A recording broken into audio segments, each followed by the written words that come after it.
the sky, deep in the earth, deep in space, beyond the universe, beats a mother heart, infinitely foreign, intimately close, in what's hidden and what shows.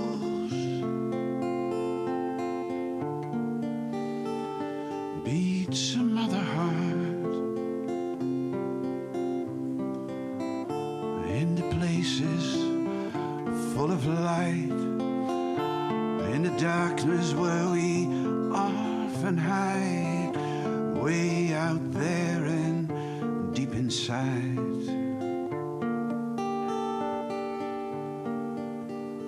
Beats a mother heart.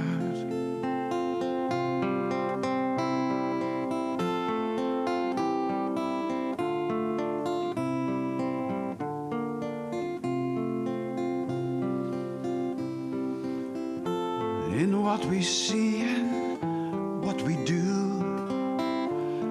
in the me that's me, the you that's you. Beats a mother heart. Feel her presence both in and out. Only truth leaves no doubt if you wonder what it's all about. Listen to the mother heart.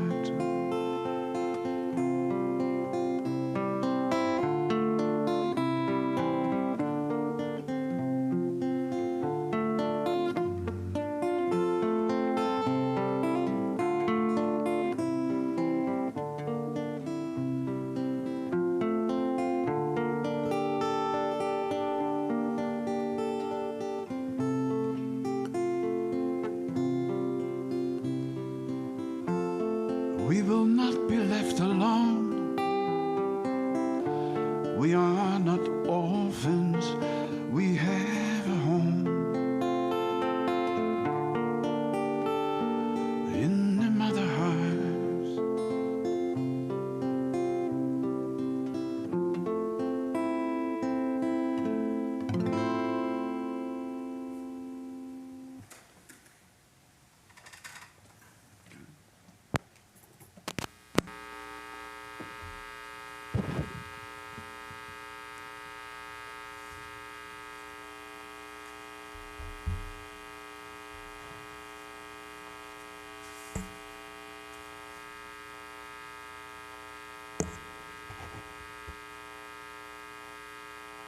Thank you for this wonderful song, Denny. I could keep on listening to you. In fact, that would be better than listening to me.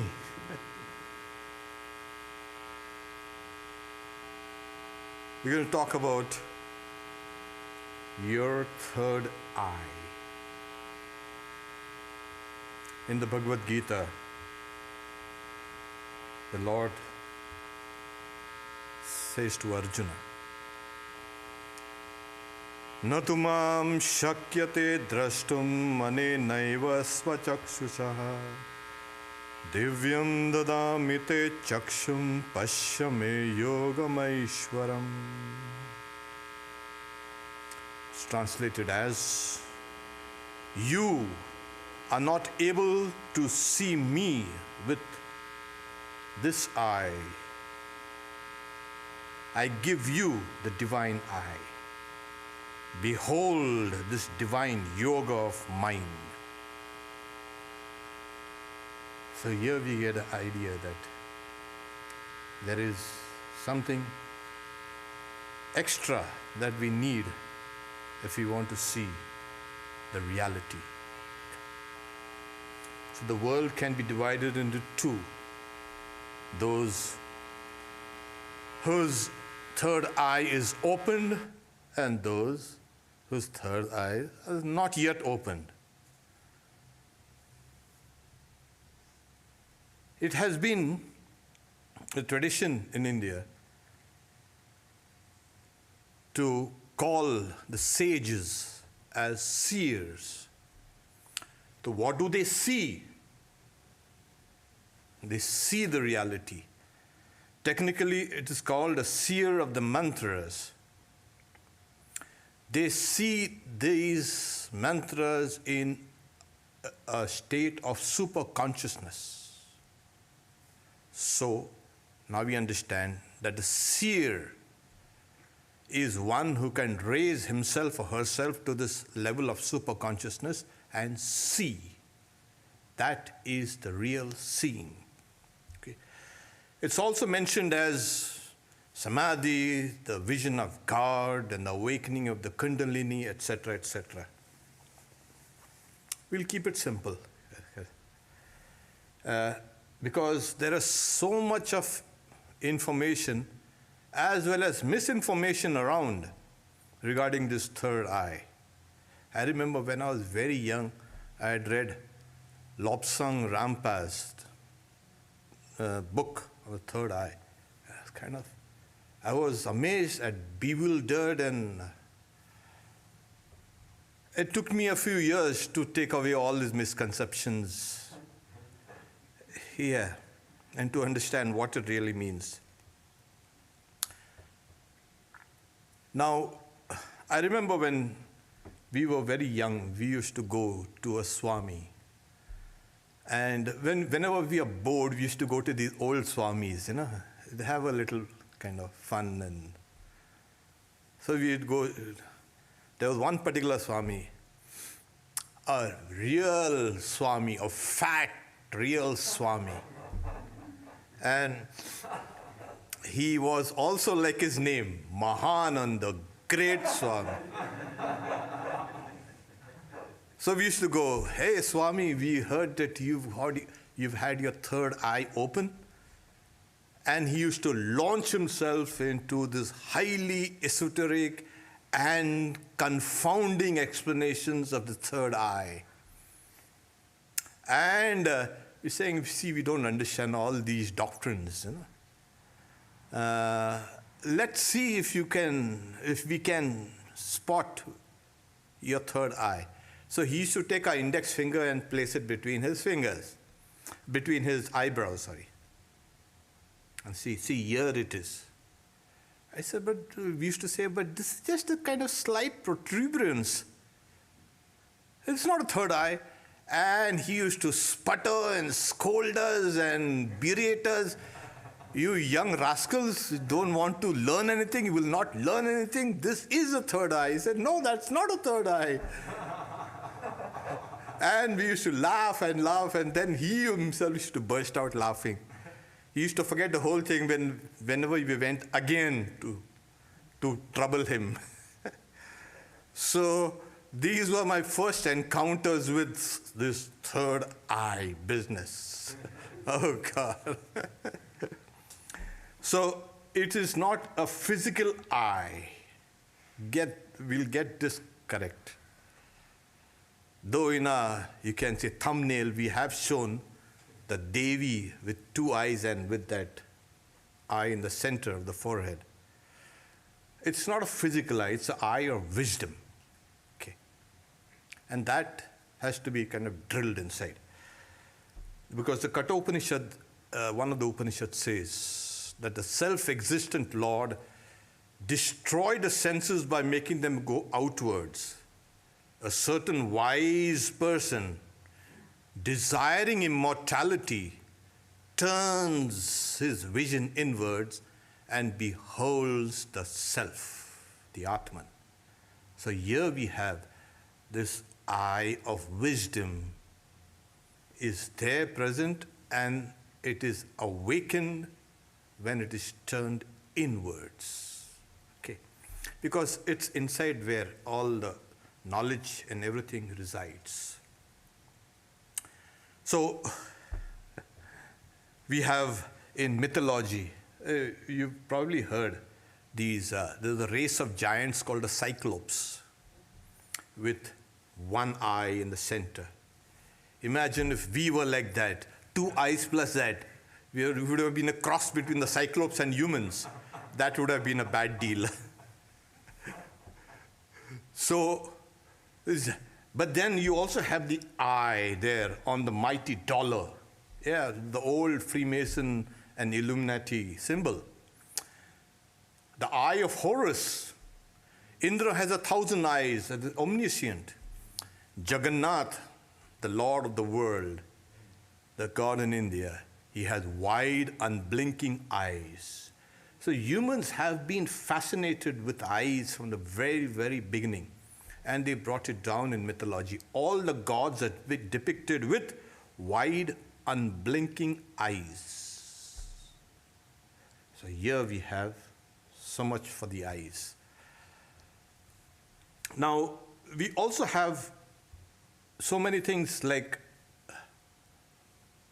the things that are preached about here, that we have an eye, but then, what happens is, this is the eye of, you can say, the wisdom, of course, of consciousness that is opened through a process. Now, this has been the mainstay of Indian culture for thousands of years. Just thousands of years. It is there in everything. If it has been there for thousands of years, there must have been some basis for this.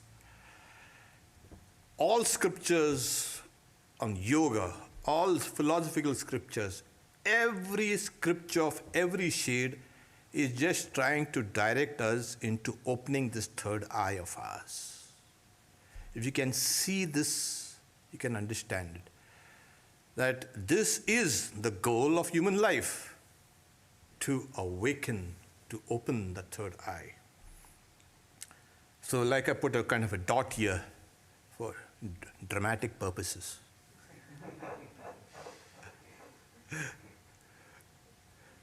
But then, it has always been there. You go to a temple and then you take a dye or anything that is smeared on the deity, you touch the deity and take a little of the dye or sandal paste or anything and put it on your eyes. And so that you can see the deity through your third eye and the deity can see you through its third eye. That is the idea of darshan. So we have children, women, everywhere. It's been used extensively as a kind of a symbol of this wisdom that is there. Parents, when the children are going out, even for an examination or some auspicious work or anything dangerous, anything, they will place a dot between the eyes. This has been the tradition. The elders will put a bindi or a tilak on the head. Said, may you be awakened. That's the idea. So even before worship here in the temple, if the third eye is not depicted, it has to be depicted. A small dot is put on the, you can say, image of Sri Ram Krishna. Yeah. So that also is representative. In a Vesper hymn also, let us look deep into thine eyes. They are bright with the wisdom of God that can awaken us from Maya's slumber, sleep. So this has been the idea of awakening, depicted as an eye. But jokes apart, Holy Mother was asked, does Sri Ram Krishna accept that food that's offered to him? Saying yes. A ray of white light emerges out from the third eye, from Sri Ram Krishna, and it touches the food that is being offered to. Swami Vijnanananda, a disciple of Sri Ramakrishna once asked Swami Vivekananda, he had his doubts, like all of us. Does Sri Ramakrishna really eat that food that's offered to him? So Swamiji says, yeah, if you want, I can show it to you. A ray emerges from his third eye and takes his articles of food. Here it is. So this is demonstrated. And of course, Vijnananda Maharaj, he did not kind of pursue it further. He took Swami Vivekananda's words for granted. Sri Ramakrishna also says, a ray of light from the goddess of learning, of wisdom, Saraswati, can make you more powerful than 1,000 pandits. And also says that, yeah, other people will become like earthworms before your wisdom. If the goddess of, you can say, wisdom just favors you with that slight ray of light from her. Perception has been a mainstay of human development. How we perceive this world. It has fascinated humans for 1,000 years. Now, we know that perception is not just ordinary. It has profound depths. But one thing is there, that the brain can interpret only a slice of what comes in as stimulus energy. Yes, we think we know everything we see around. Sorry. Go and ask your dog. The dog sees more than us. Oh yeah. Or any kind of other animals or birds. We think this solid-looking nature itself is everything. They are trying to study perception in understanding consciousness. So this rich world of the senses, it's actually impinging on a brain, and the brain sits there in your skull in a darkened space and silent. All those animations you've seen about the skull and about neurons and firing and this and that, that's just animations. It's dark and it's silent there. Of course, there is a kind of a slight hum because of that chemical electricity that is generated there. But you don't hear the hum there. Swami Vivekananda says, X, the world outside, is unknown and unknowable. X plus mind is my world. This is, so we come down to why it's a simple thing. These things are here, solid looking nature. The researchers are not very sure of this. Do you see things outside or do you see things inside? Where do you see things?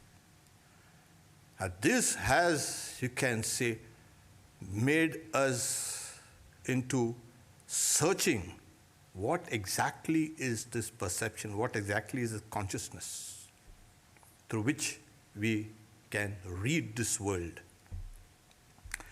Okay, so much for perception. We have this idea that we have seen that this world has a, you can say, reality. But this reality is not what we really think it is. The two eyes see things, but this third eye will see things even much more deeper. It will penetrate the very, you can say, the clouds that hide the reality and intuit it directly. So this long idea of trying to open the third eye has been a fascination for all the yogis and all the spiritual aspirants. How to get this third eye open. Okay. Sri Ramakrishna says, the seat of the mind is between the eyebrows. but its look is fixed on the navel and the organ of generation and evacuation. But through spiritual discipline, the same mind looks upwards. We are coming we're trying to pin things down. Swami Shardananda, one of the disciples, he once complained to Sri Ramakrishna, I still don't seem to be able to meditate deeply. So Sri Ramakrishna was a little surprised. He pressed his index finger between his eyebrows and saying, from now on, you will be able to meditate deeply there. Something was there that was awakened by Sri Ramakrishna's touch. Okay. Now this is just a representative, a symbol. But within that symbol is the very secret of this universe. It signifies omniscience. It signifies the awakening of divine consciousness. That's the reason why all the gods and goddesses are depicted with the third eye open. Yes, they have omniscience. They know the secret of this universe. So this is the awakening of the third eye. Now, how do you awaken? See, this body, all Vedanta scriptures have been speaking about this. You have to give up this body. You don't have the idea of a body and this and that. Yeah, but then the more you say that thing is not going to let us go away. It has been with us for a long, long, long, long time.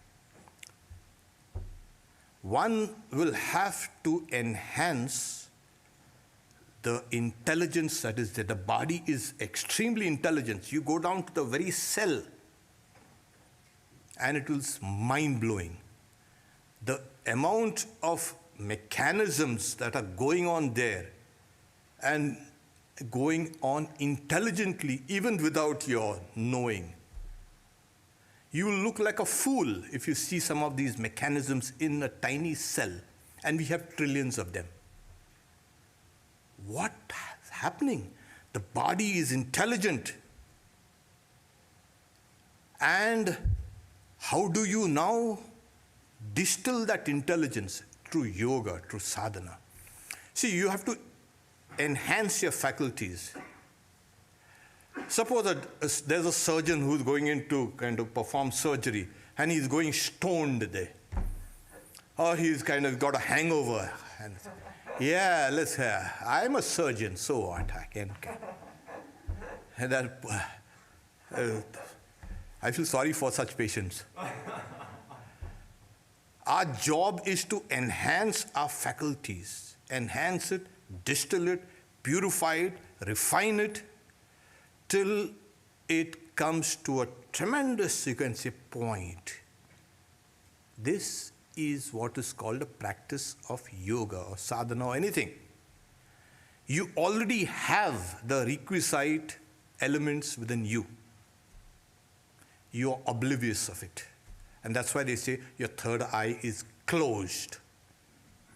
You need to distill it. So the opening of the third eye is actually a consequence of a process. Like we have a body, but most of us have not read the user's manual. Have you read? No. We're using it. Huh? Amazing. And we think we know everything. That's the reason why we don't know anything about it. So, through our spiritual practices, we are coalescing all the intelligence, all the energies into a single point and raising it step by step by step. Okay? I think this is it.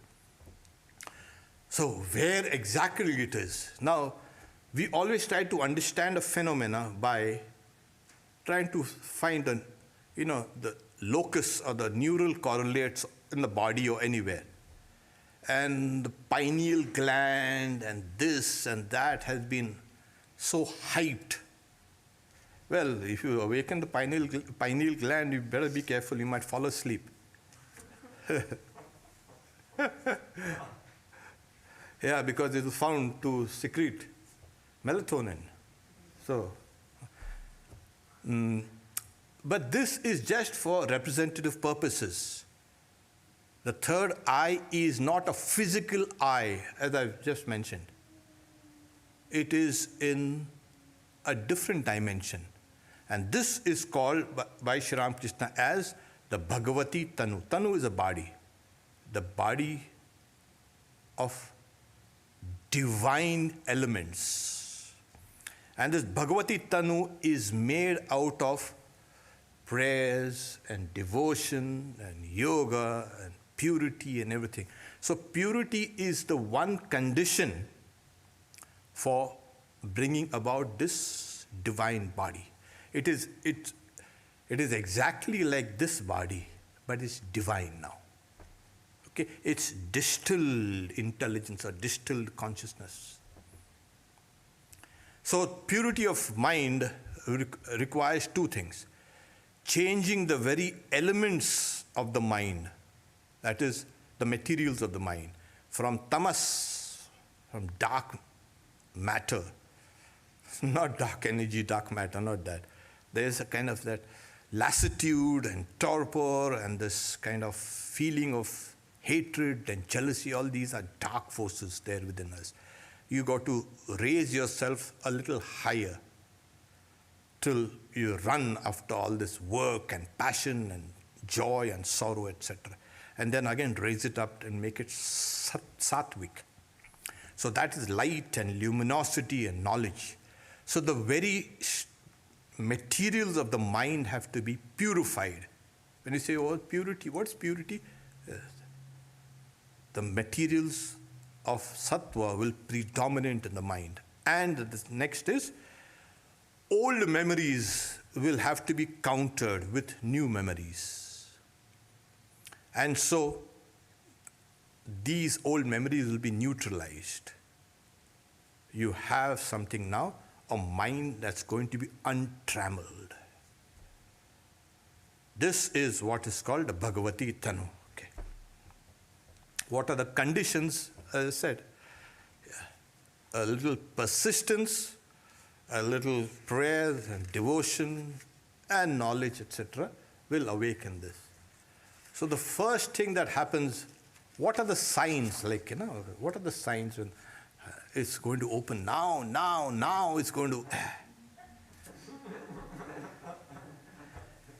The first thing that happens is you will see things extremely clearly. Extreme clarity comes. You will see all objects outside very sharply defined. Right now, then you will say, oh my God, I was seeing things through haze. And we know how things are like hazy here in LA, you know.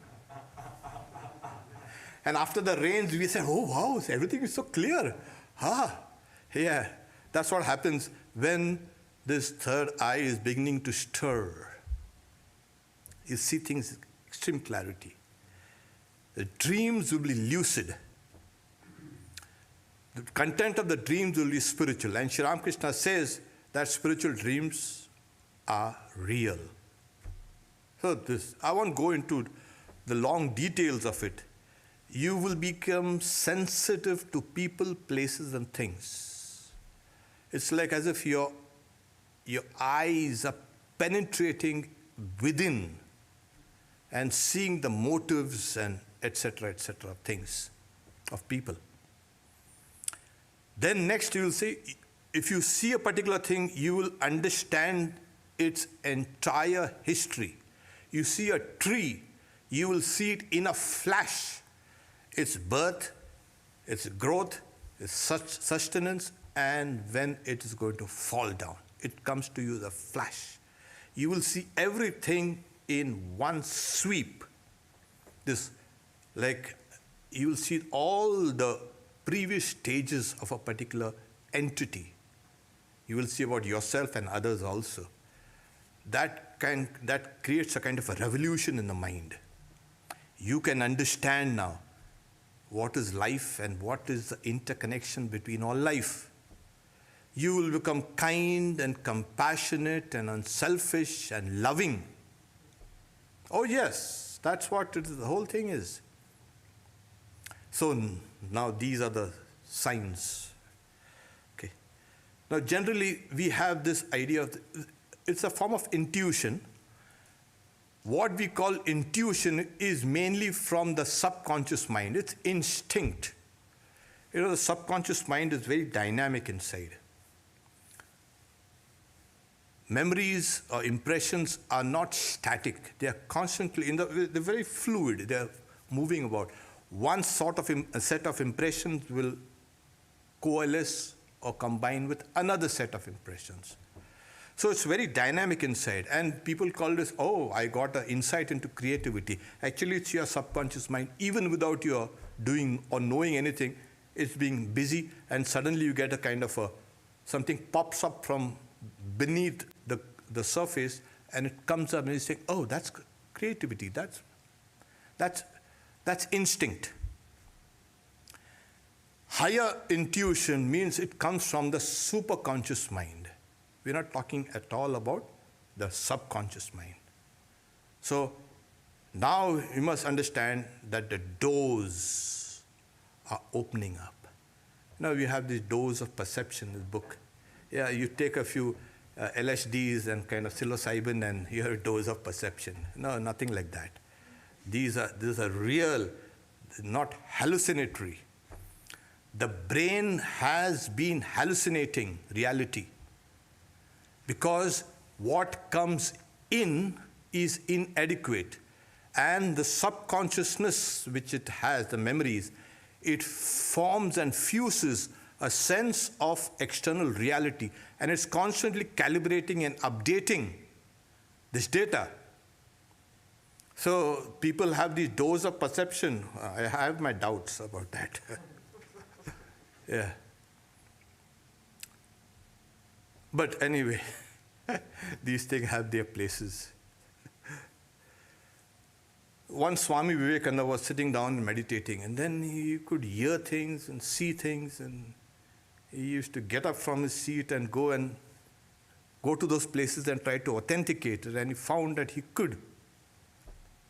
And then he comes and tells Sri Ramakrishna, you know, I've been doing this. That's how you're meditating? Stop meditating for a few days. Those powers will go away. So he was beginning to develop what is called clairvoyance, clairaudience, and all these things.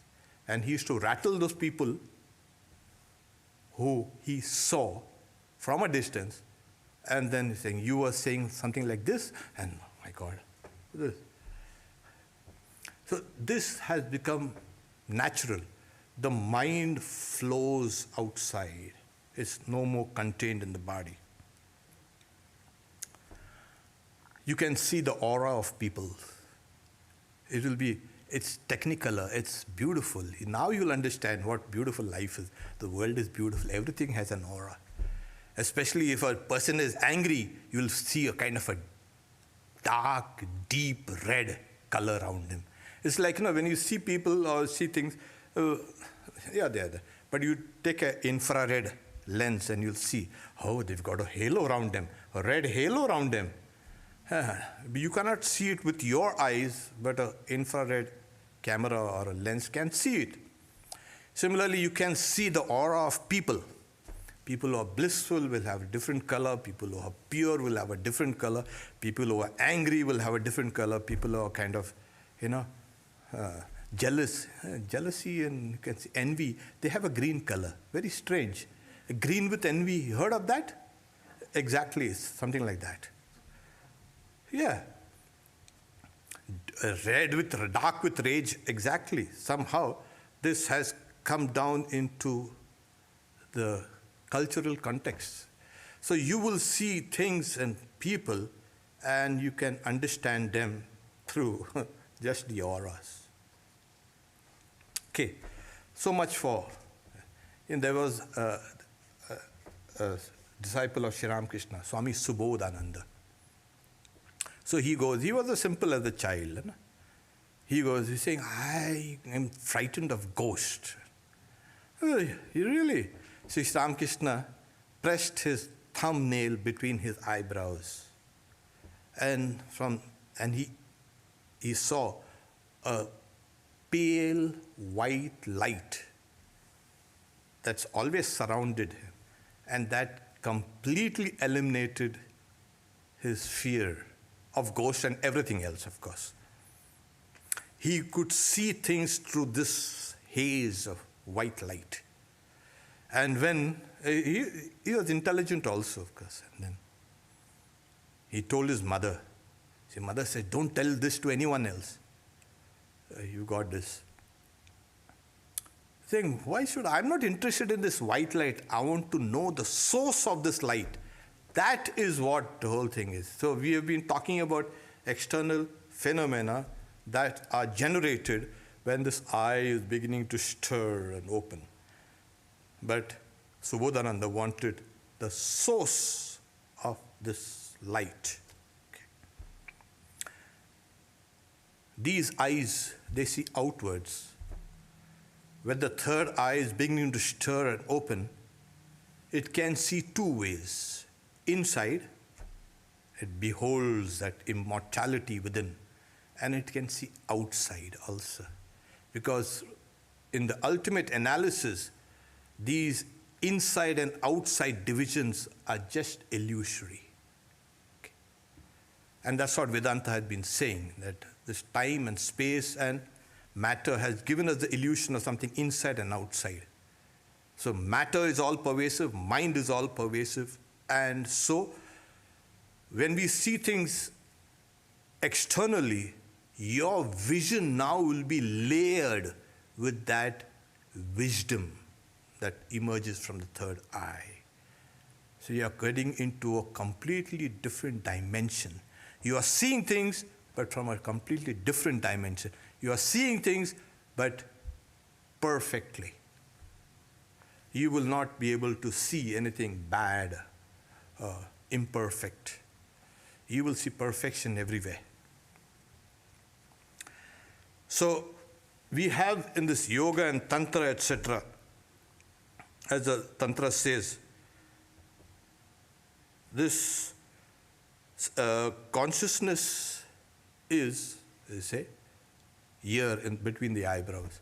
It is of two petals, just to kind of cover the basis of what these kundalinis and tantras and yogas speak. Sri Ramakrishna speaks that it has two white petals, okay, between the center of the eyebrows.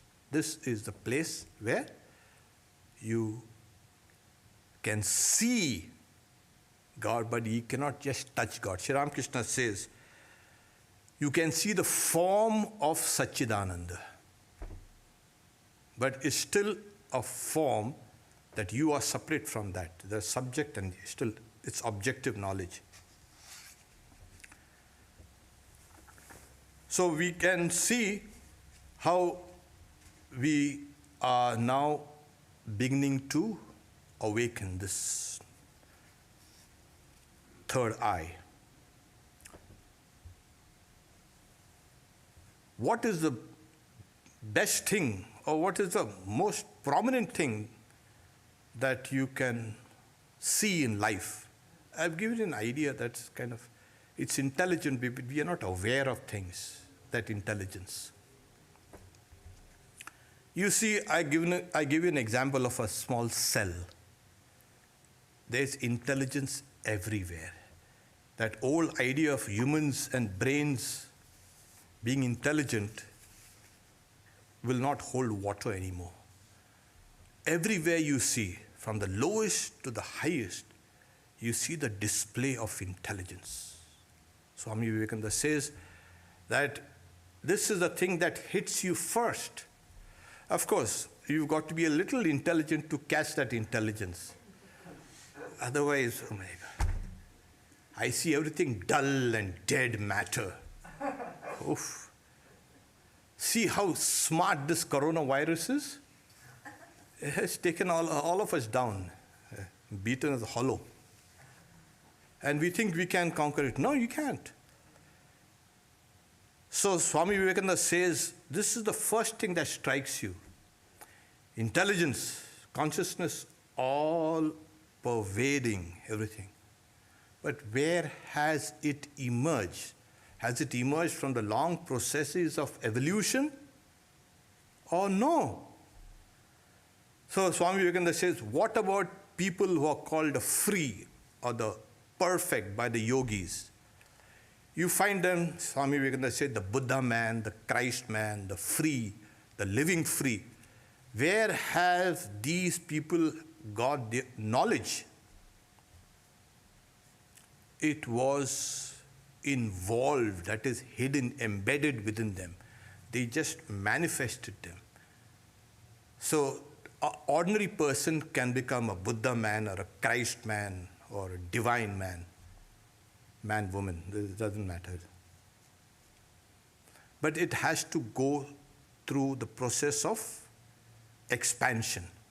The material is already there. Everywhere you see intelligence, everywhere you see consciousness. Now this consciousness is inherent, not only in human being, it's inherent in the whole world. And Swami Vivekananda then takes a leap, an intellectual leap, as I say. But of course, he wasn't just intelligent, he could see things. He's saying, the very basis of this universe, the seed of this universe is intelligence. And that intelligence slowly expands itself through the long processes of evolution. If it is there in the end, it's supposed to be there in the beginning. You cannot have something emerging out of nothing. You cannot say, intelligence wasn't there in the beginning, we became intelligence later on. Sorry. So, the seed of this universe itself is intelligence, and it's slowly expanding itself. And then comes Swami Vivekananda's words. This seed is called God. It is slowly uncoiling itself. And all the manifestations you see are the manifestations of that intelligence, that consciousness. And to see that, you need to have the eye of wisdom open. That's why it's called, when the third eye is open, it's the vision of God. You can see God through that third eye.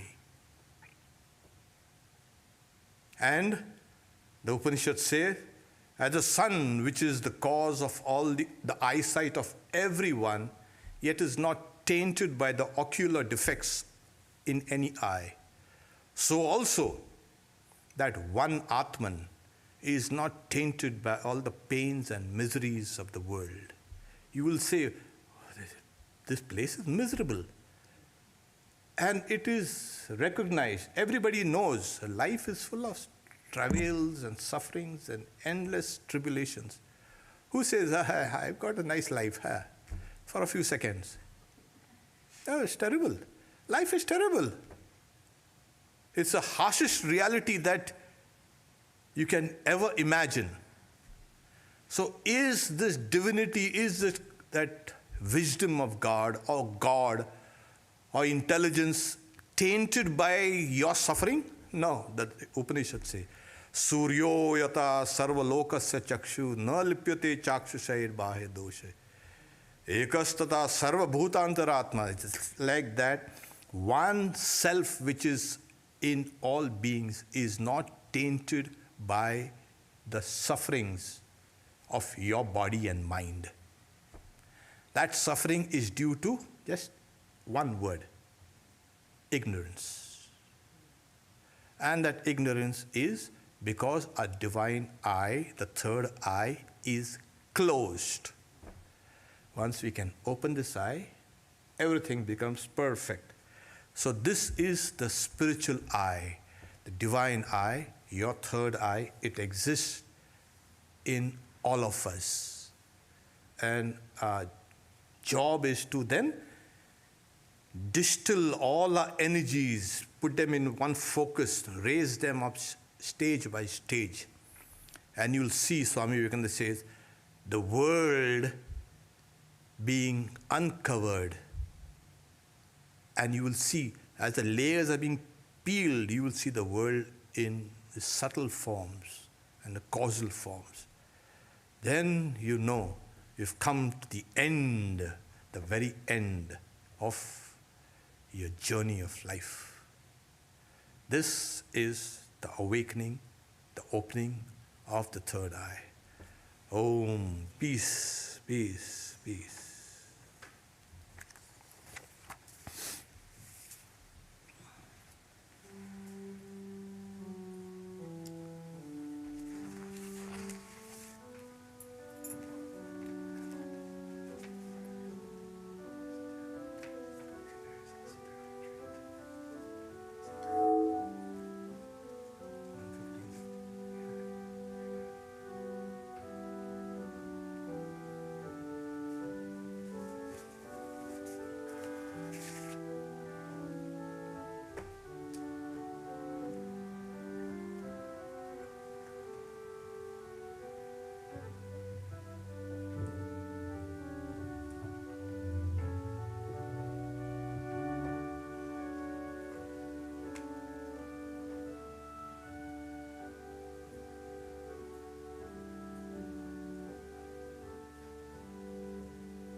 Announcements.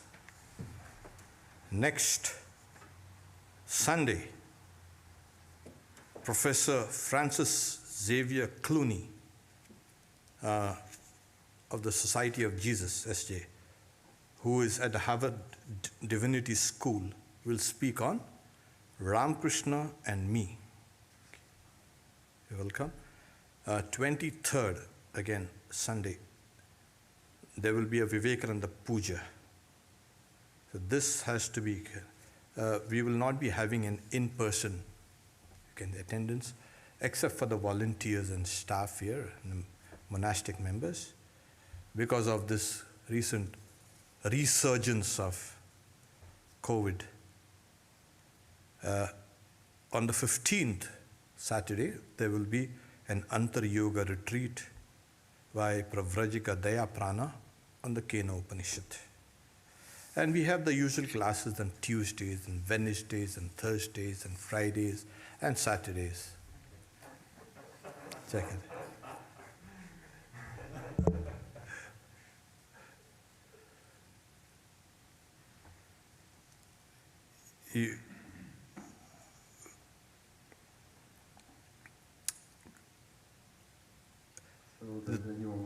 Yeah, we have, I'll take a few questions first here. Sorry.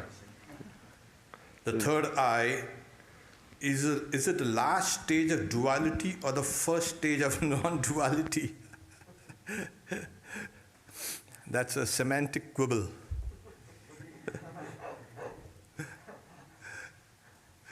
Okay. So, when you see, you see. You will see this oneness in the many. It's the one in the many. You will see the multiplicity, but you will see the one running through everything. And after that, even that multiplicity is transcended, and then there's a subject-object mergence. When the third eye is opened and it is established within yourself, it starts here between the eyebrows and slowly descends here, between here, this exact between the eyebrows. So here on the forehead and it comes slightly down. So, and if it goes up, it's all over for you. I mean, there's nothing more. You like a piece of hail falling down in a sheet of water, in a body of water. What happens? Dissolve. You become the reality. There actually is a physical, okay, there are tiny crystals, oh my God, the glands that vibrate to receive light, making a Oh my God. Don't go in for all that kind of esoteric. I've had enough of that from my old Swami Mahananda, that fat Swami. Okay? Yeah. Imagine. Okay.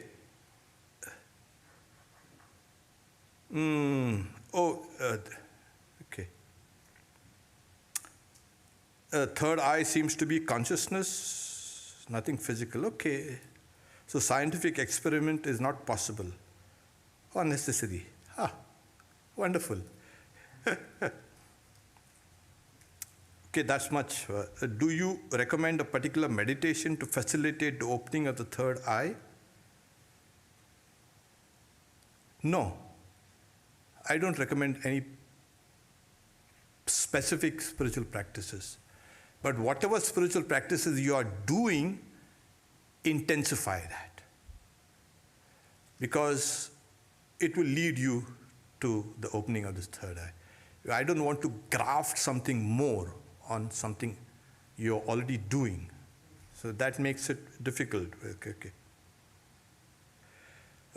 Since it gives those special powers, it's even desirable. It's not desirable to just open the third eye. Like I said, the state of samadhi or the awakening is called nothing but the opening of the third eye in symbolic language. When you open that, it's over for you. So don't try to just open the third eye for fun's sake. But there's no fun, of course, because it needs a lot of discipline and a lot of commitment to get to that stage. So much for the online questions. Is there anyone here? Third eye question?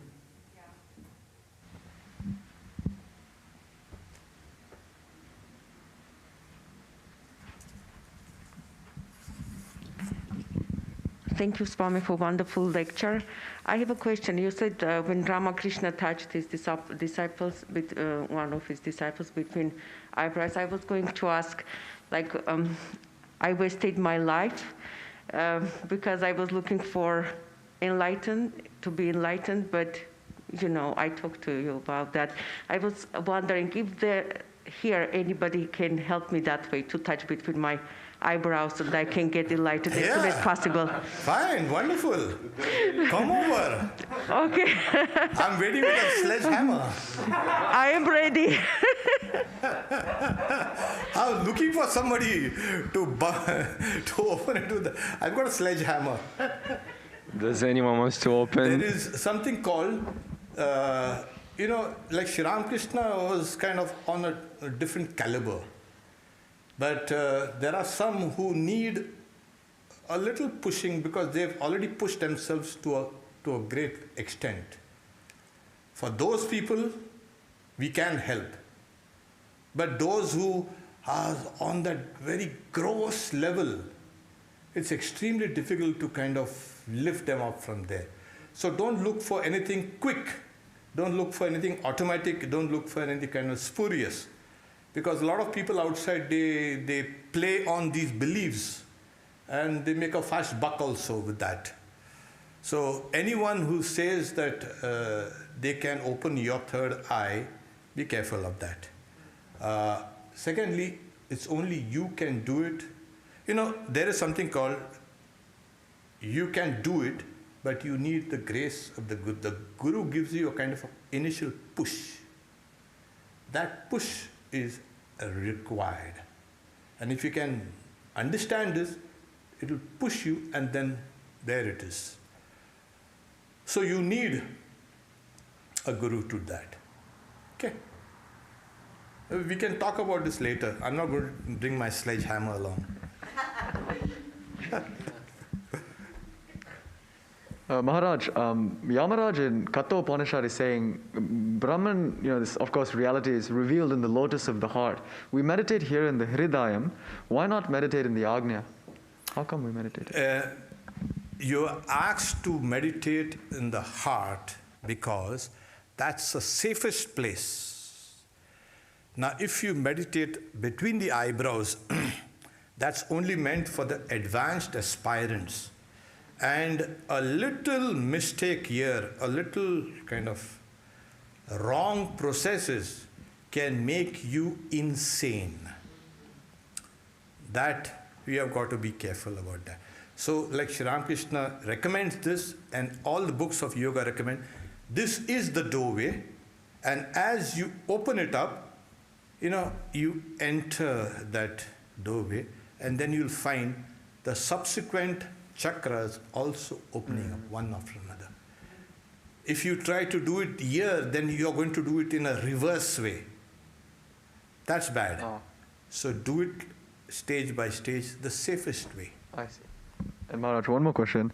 The point you made about the stoned doctor and yoga being increasing faculties, I agree. I definitely feel as if substances seem to decrease faculty, but then how can we account for the prevalence of all the chilam smoking among all the Shaiva sadhakas, all the sadhus? Why is chilam such a big practice amongst them? Who said, there are some who take up to, in India especially, there are these guys, the float Sam and the jet Sam. Yeah. Okay.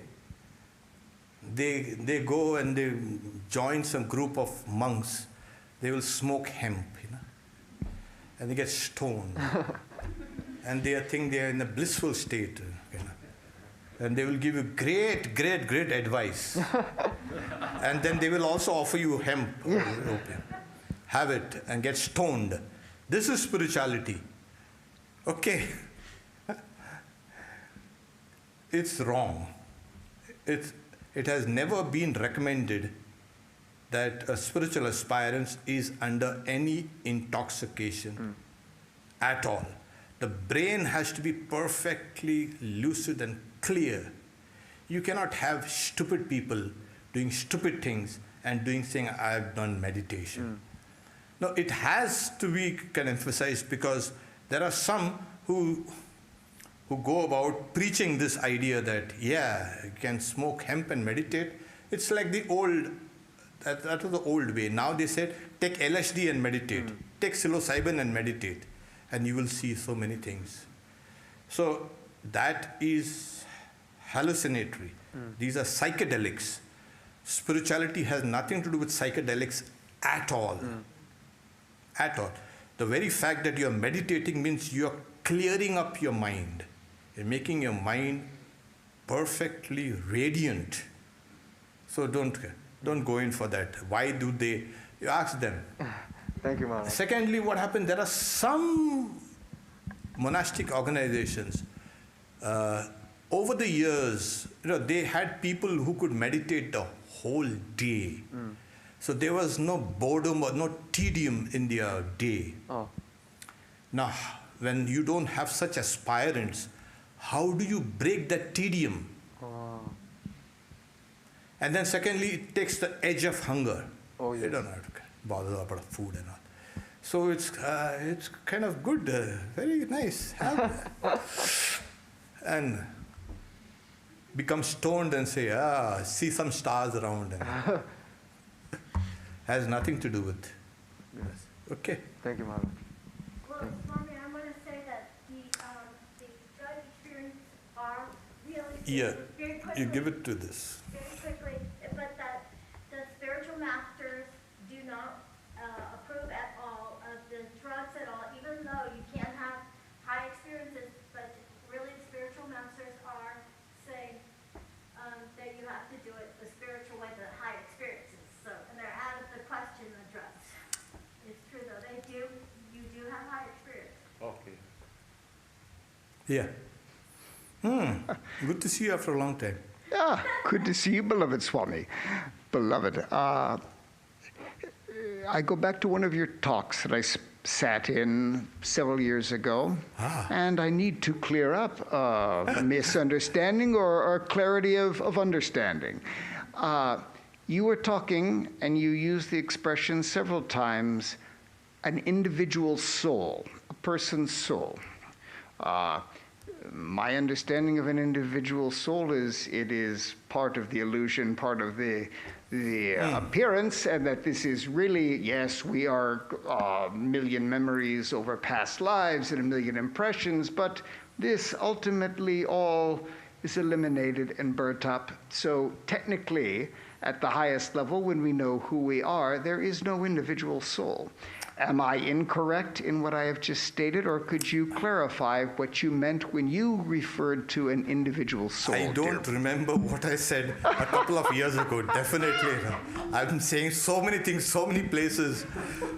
But I remember what we just, during breakfast, we have a kind of a reading there. And just today we were reading, Sri Ramakrishna is explaining, the body is like a plate. The water in the plate is like the mind and the senses. And the reflection in that water is of that sun. Okay? That sun, the reflection of the sun is the individual soul. Now, when and where is the real soul? The real soul is there. That, in this instance, it's a sun. So what is reflected within you is called an individual soul, which people use different terminology, as they say, as a part of that divine soul, a spark of the divine. In Vedanta is saying it is a reflection of that oversoul or Brahman. So whenever you have the doubts about individual soul, what's that? So think that the body is that receptacle, the plate, and the water in it is the mind and senses, etc. And the reflection in that of the sun is the individual soul. Okay. Is everything one?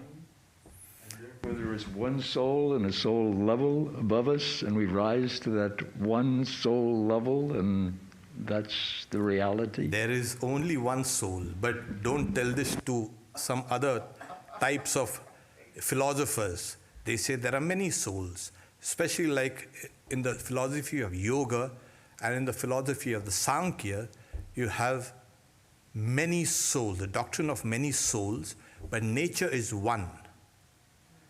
In Vedanta, they'll say nature is nature, ultimately unreal. There's only one reality, and that is one soul, which is reflected in nature and appears millions. That is what is. So, the idea of soul itself is so, it has layers of meaning. So people take even the spirit as a soul. In India, the same thing will be called a subtle body. It's not even the soul. The subtle body is likened to something called a spirit body. So we have to make a very clear distinction. I think last month I said, the first, you can say, ideas, the conceptions of the soul in ancient Babylonia and Sumeria and Egypt was the idea of a double. You are here, and there's something there inside you, just looks just like me. That's a double. And all your eschatology, that is eschatology, about the departure of the body and all the Hades and the afterlife and all the Egyptian Book of the Dead, etc., are speaking about the journey of this double through various stages. Okay. But in India, that was never the idea of a double was there in the sense of in the very earliest hymns of the Vedas, but later on it was completely not disproved, transcended. They found greater and greater conceptions of the soul, and they made it the only reality. Okay. So it's an ancient, you can say, search for the soul. So remember, and then in ancient Greece and also in India, the next stage of development of the soul was the logos. The idea of a logos then became central to all spirituality. So you have the double, and now it's not exactly a double, but it's a logos, it's a divine wisdom that is there, which everyone embodies. This is called, in India they call it the sphota, that which is called, which illumines, which is perfection, which is knowledge, which is wisdom, etc. So from there these guys took up higher and higher conceptions, till we come down to the Upanishads. And so Swami Vivekananda traces this search, saying, people looked outside and tried to see something permanent in the impermanent. And there are some people who went outside and they found that these explanations are inadequate, and then they turned their vision inside and they saw the permanent in the impermanent here in their own hearts. This is the, you can say, the Aryan way of approaching reality. That's why you'll see all yogis, you'll see all Buddhas and all these things, their eyes are closed, sitting in the quiet, looking inside. And you'll see all the saints and of all the cultures everywhere, they're looking outside to the heavens. Light is coming from heaven. So this itself will tell you. And then culturally we say, okay, he has given up his body, we will say. And the other side is, he has given up his ghost, his spirit. You are the body, you're giving up your spirit or your ghost or whatever. And if you are a soul, you will give up the body. So it has now become part of this folklore and popular wisdom. He's given up his body, we will say. He's given up his body. So good. And they will say, he's given up his soul. Giving up his soul. What are you then? Soulless. So there are these two ancient lines of search, starting from here outside and starting from here inside. There will come a time, Swami Vivekananda says, that both these branches of search will mingle, commingle, and then will become a great, great ideas of a universal civilization based on universal ideas of unity. So till that time, look up. We see some, even sports people, when they score a goal or they win a kind of a race, they look up. And what we will do? We will put inside. You will see any sportsman from Asia and all, they close their eyes and they will do namaste. They know it is part of that kind of training, is in part of the culture. So don't look up. If you look up, yeah. So that is that because of that old conceptions of the double and soul and outside. It's all inside. So plunge inside and that will come. Okay? Om, peace, peace, peace.